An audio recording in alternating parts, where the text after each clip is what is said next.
Hello అండి. వంకాయ బజ్జీ కూర ఎప్పుడైనా ట్రై చేశారా? ఇంతవరకు ట్రై చేయకపోతే ఒకసారి ట్రై చేయండి. మీకు కూడా చాలా బాగా నచ్చుతుంది. ఈ బజ్జీ ఏంటి? అరటికాయ బజ్జీ, మిరపకాయ బజ్జీ, ఉల్లగడ్డ బజ్జీ లాగా అనుకుంటున్నారా? అవునండి. మా నెల్లూరు సైడ్ మేము ఈ కర్రీస్‌ని బజ్జీ కూరలనే పిలుస్తాము. మీరు కూడా ఒకసారి ట్రై చేశారంటే తప్పకుండా నచ్చుతుంది. ఇందుకోసం మీరు లేత వంకాయలు తీసుకోండి. అలాగే మీకు కారం సరిపడా పచ్చిమిర్చి, పీల్ తీసేసిన టమాటోస్, ఇంకా ఆనియన్స్, పచ్చి మామిడికాయ ముక్కలు కూడా తీసుకోండి. మీ పులుపుకు తగ్గట్టుగా. అంటే మనం ఇందులో చింతపండు బదులు పచ్చి మామిడికాయ ముక్కలు వేసుకుంటే ఆ టేస్ట్ చాలా బాగుంటుంది. ఇప్పుడు గిన్నెలో నీళ్ళు తీసుకొని ఉప్పు వేసి పెట్టుకోండి. ఈ కట్ చేసిన వంకాయ ముక్కలు అందులో వేసుకోండి. కరుణెక్కకుండా ఉంటాయి. తర్వాత ఈ టమాటా ముక్కలు, ఆనియన్ ముక్కలు, మామిడికాయ ముక్కలు ఇవన్నీ కూడా చిన్న ముక్కలుగా కట్ చేసి ఉంచుకోండి.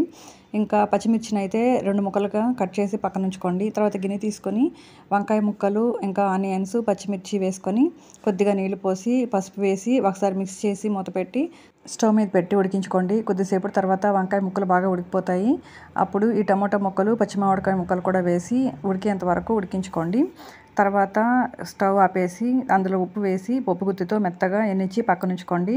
తర్వాత పోపు దినుసు కోసం స్టవ్ పైన ప్యాన్ పెట్టి ఆయిల్ వేసి తిరగమాత దినుసులు వేసుకోండి. మేమైతే కూర వడియం వేసుకుంటాము. అందులోనే తిరగమాత దినుసులు అన్నీ ఉంటాయి కాబట్టి అది వేసేస్తే మాకు సరిపోతుంది. తిరగమాత దినుసులు వేసిన తర్వాత వేగనిచ్చి తర్వాత ఉప్పు మిరపకాయలు అలాగే కరివేపాకు వేసి వేగాక ఎన్నించి పెట్టుకున్న వంకాయ బజ్జీని కూడా వేసి 2 నిమిషాలు ఉంచారంటే టేస్టీ వంకాయ బజ్జీ కూర రెడీ. ఒకసారి ట్రై చేయండి. రైస్లోకి చాలా బాగుంటుంది. Thanks for watching.